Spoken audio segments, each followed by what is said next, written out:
If you master these 10 basic habits, you'll change your fucking life. Sorry to start the podcast with that one. I'm fired up. Look, when it comes to health and fitness, we talk about patience a lot. We talk about consistency a lot.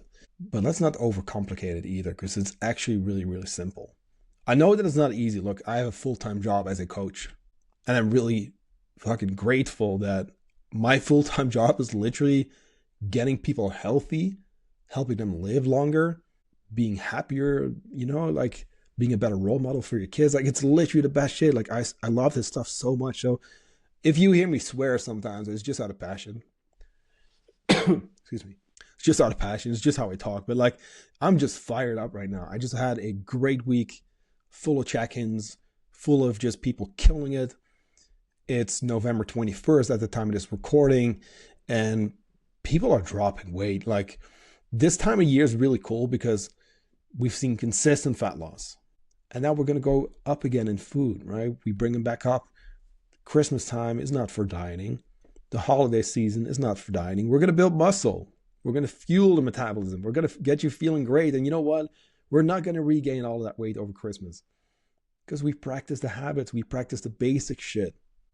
And that's what this episode is about. If you're new here, thanks so much for checking out my podcast. If you're a returning listener, what's up? Hope you're doing great. Like, message me on Instagram sometimes. Sometimes I'm like, I get in my own head too. You know what I mean? Like, I'm like, hey, fuck, like, what should I talk about next time? What do I talk about? Like, and I know I go on little side quests every now and then. But look, like, help me out too. We don't do any ads here. We don't do any salesy shit. And you know what? Yeah, sometimes I'm going to tell you, hey, like, we're running a special or we're doing something like a giveaway or whatever it is. But look, like, I'm also not just here to sell shit. Like, I'm really passionate about this stuff. I think you can tell today as well. But like, just hit me up. If you're a returning listener, I want to hear from you.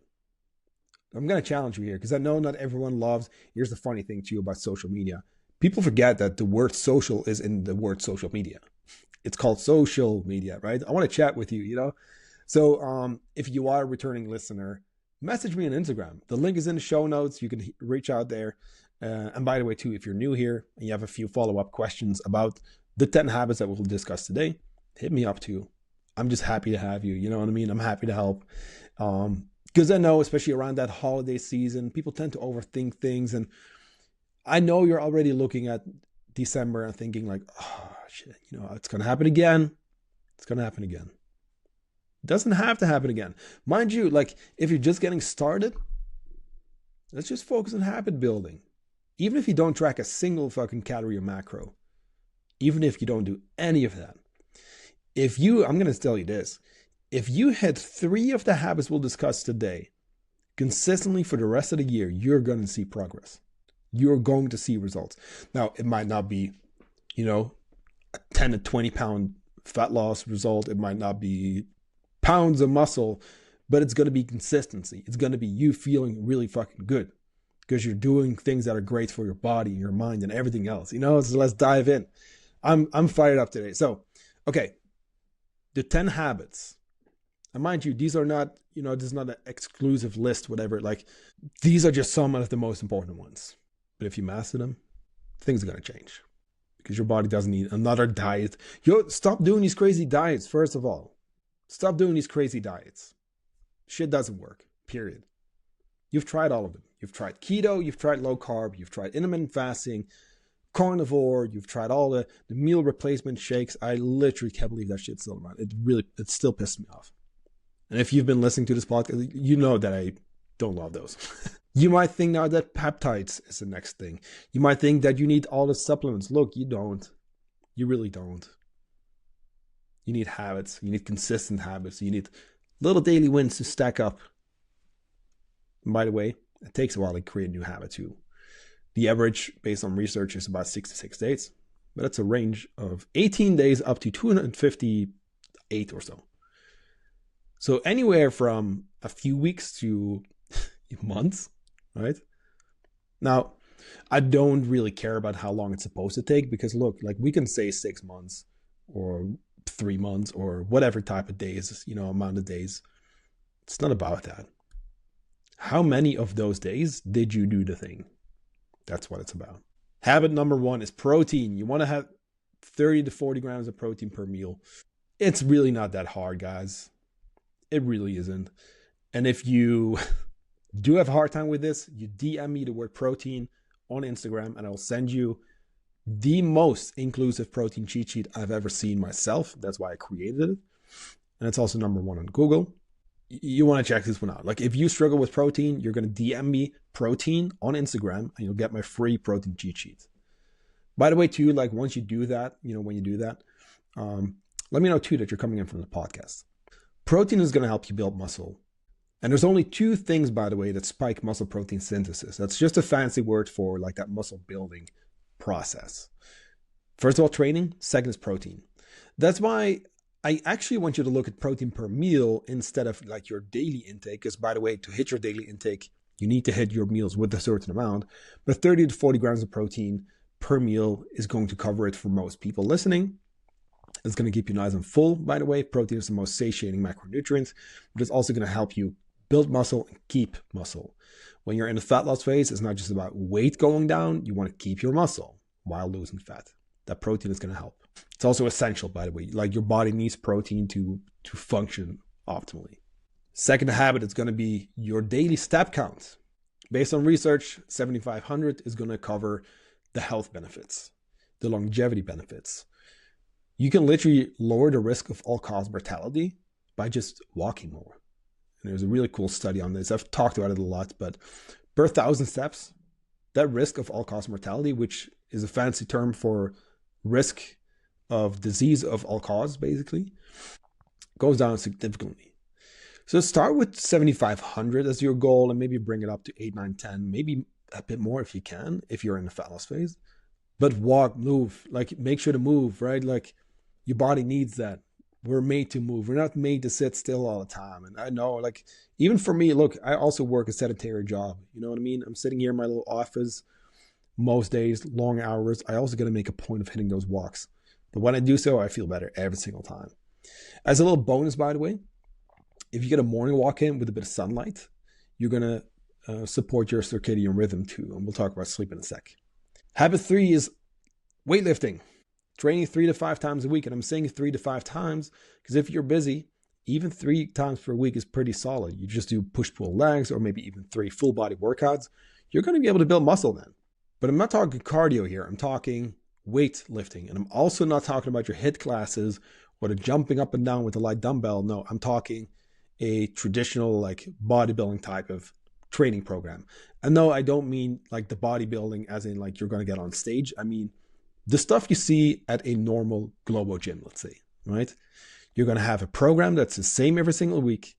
You're going to aim to have more reps and or weights every single week. You want to progress because we need to keep challenging the muscle. So maybe one week you do, 10 reps with, like a 10 kilo dumbbell. Okay, awesome. You do that for 3 sets, or maybe it's like 12 reps, 11 reps, 10 reps. Now your next week, the goal is going to be beating that. So you want to have more weight and or reps within that rep range that you have. But follow a structured program. Get on the program, follow it, and you do that for multiple months. Then you can either deload and just repeat the same program, or if you want to change it up, some people like more variety, you're going to deload and you're going to try a new, different kind of focus kind of program. So let's say I'm going to do 3 to 4 months of back focus, back and arms, let's say. Or I'm going to say, you know what, I want to focus on chest. I want to focus on legs, right? You're still training everything else, but you're doing more volume around those muscle groups that you want to build more. Make sense? And just like that, you're going to have different seasons. Cool. And by the way, training doesn't change when you're dieting. Keep lifting weights. Number 4 is sleep. You need to sleep 7 to 8 hours a night. Non-negotiable. And if you're not doing that, everything else will be negatively affected. Hunger, satiety hormones, your sex hormones, your drive, right? Fatigue also plays into self-control and willpower, by the way. There's an actual change in brain activity there, which is super interesting. I mean, obviously with, little sleep, like you're not going to move around as much during the day. You're not going to have that, drive. And here's the thing too, right? You're going to lose less fat and you're going to build less muscle if you undersleep. There was a really cool study on this. I believe these 2 groups were either in bed for 5.5 hours and then 8 hours they were doing the same with their calories and training and all that. And both groups lost the same amount of weight. But that group that was in bed for only 5.5 hours lost less body fat and they lost more muscle. So while they lost the same amount of weight, the people who were in bed for 7.5 or 8 hours lost more body fat and kept more muscle. So they were leaner at the end of that study. Number 5 is going to be your fruits and veggies. You got to be hitting at least 4 servings. And I mean like a fist-sized portion each, right? So 4 times that per day, every time you eat, which by the way, I recommend you eating 4 times a day, roughly. 3 is too little in my opinion. 5 is still really solid. I think more is unnecessary. But every single time you eat, there needs to be some type of fruits or vegetable, non-negotiable. So if you're, by the way, if you're listening to this and you're like, hey, okay, the protein, I'm not doing that yet. Cool. The steps, I think I can bring those up. Fruits and veggies, I can bring those up. Okay, cool. You have 3 already. Focus on that. Maybe you're listening to this and you think, okay, maybe my sleep, that is 5 hours on average or 6 or whatever, or it's just random. Maybe that's going to be my main focus, which by the way, last year, this was even in my business plan for 2025, because in 2024, I had a lot of, like later in the year, I had a lot of issues sleeping. So my main priority was dialing in sleep. So I worked on that with my coach. It was stress related also, extra stress management and everything else. And that was the priority then. So that was for me that one habit that needed most attention. So as you're listening to these basics, right, like make sure to kind of take mental note and think, hey, this is maybe something I could be focusing on. Next habit on the list is going to be your hydration. You want to probably hit like 3 to 4 liters of water per day. Yes, you can count tea and coffee and stuff. And I don't love including sodas. Definitely not if it has, calories. It would technically still be fine, but I want you to prioritize water. Things like juices and stuff, like I don't like to include. Like I just mean just plain water. Like 3 to 4 liters a day, which is on the higher end. So also here, right? Understand too that I'm speaking general recommendations. Like you might need a little bit less. Maybe it's 2.5 to 3.5. Depends on your activity as well. I really like to stack this with electrolytes in the morning. I'm going to show you on screen if you're watching on YouTube. I'm not affiliated, but I like Redmond's Relight. That's the one that I use. I do 1 serving in the morning for my electrolytes because I have this bad habit, by the way, of drinking too much water. So I have this water bottle with me all the time. And I'll easily drink like 6 liters per day, and that's a little too much. So I need to pay attention to drinking a little bit less water. I'm still hitting my 4 liters, right? But because of that, also, I like to include those electrolytes. I do that first thing in the morning, basically right away, and at least 30 minutes before I hit my first coffee. The day is way better when you start with water and electrolytes. A morning walk could have been in sunlight. If you want to hack, like that's a hack. I hate hacks and they don't exist really, but if you want to have like a quick fix for starting your day off right, do that. Stacked with a little bit of you time, right? Starting the morning kind of slowly, just getting into it.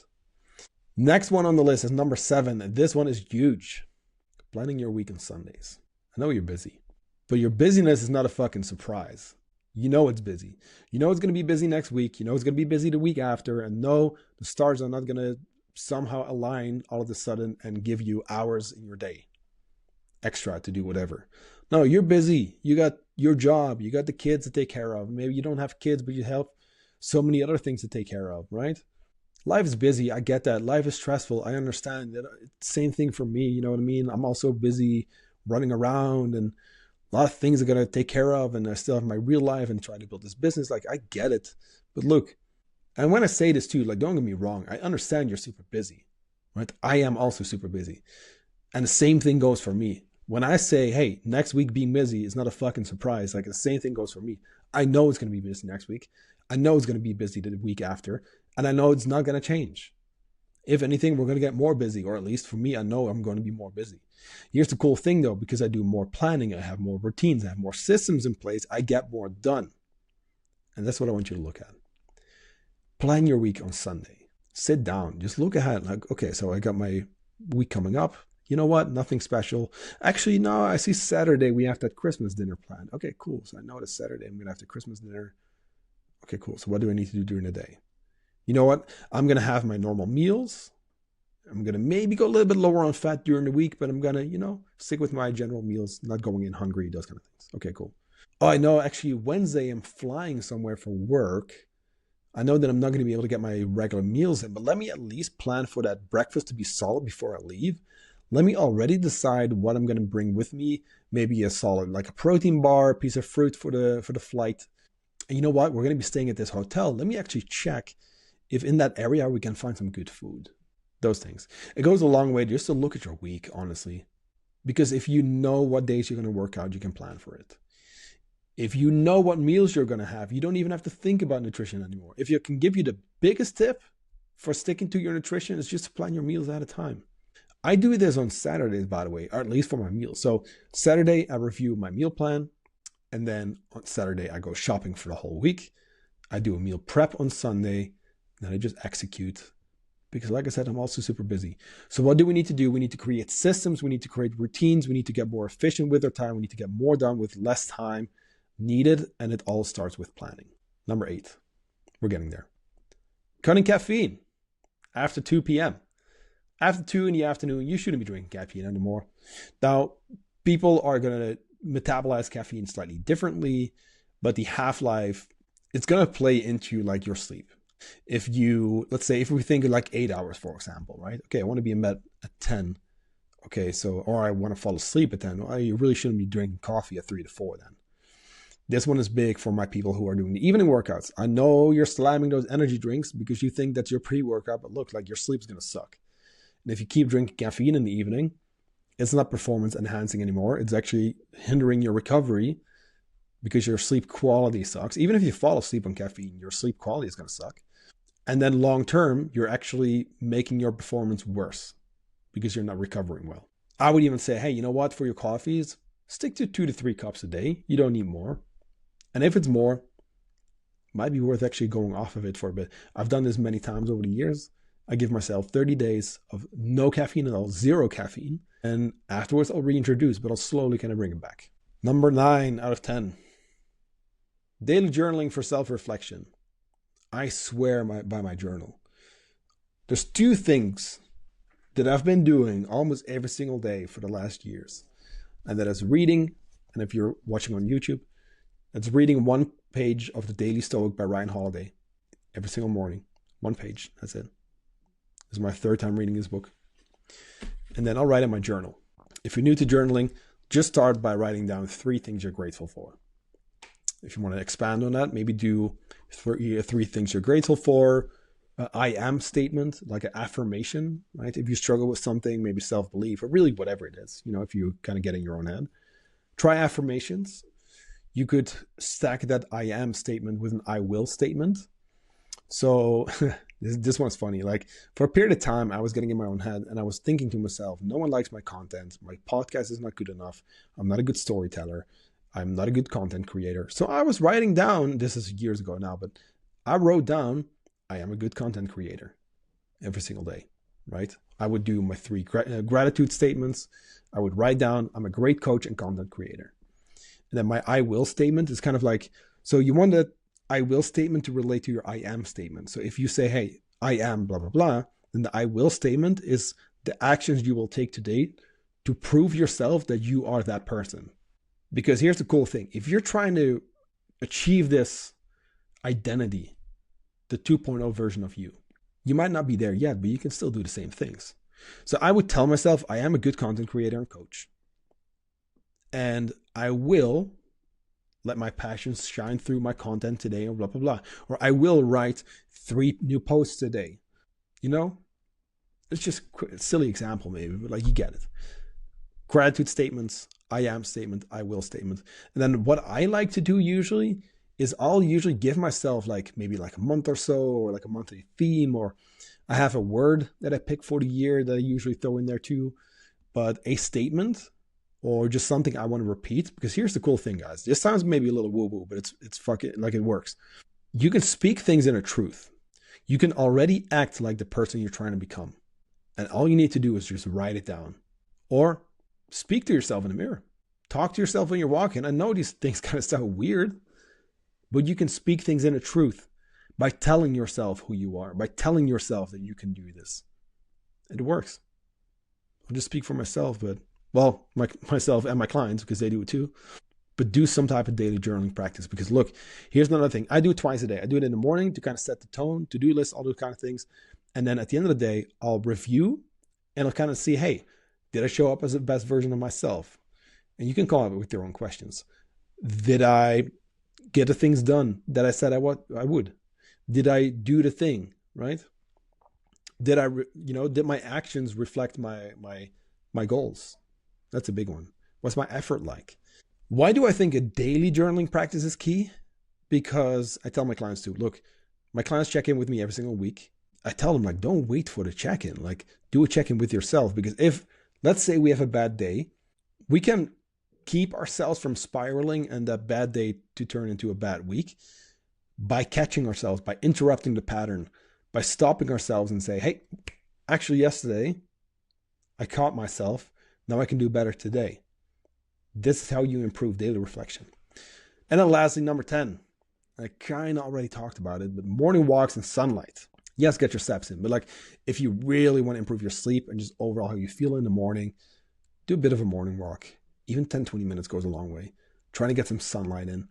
If you do that, it's one of the best things to kind of start your day with, but also to support your circadian rhythm. Get the blood flowing, a bit of fresh air. No one feels worse after that. So we covered 10 basic habits. 10 basic habits that if you master them, you'll change your fucking life. I'll promise you that one. And most people listening are not going to be executing these 10 basics consistently yet. And that's why I'm doing this podcast.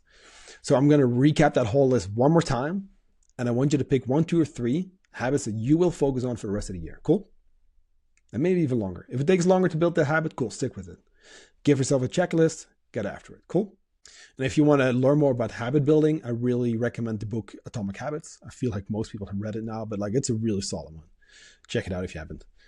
So number 1 was 3 to 40 grams of protein per meal. Number 2 was 7,500 steps or more per day.